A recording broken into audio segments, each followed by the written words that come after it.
వచ్చి దర్శనం చేయండి.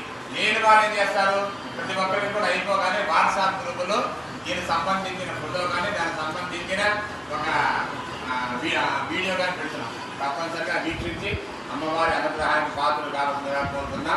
సర్వే జనాన సుఖినో భవంతు.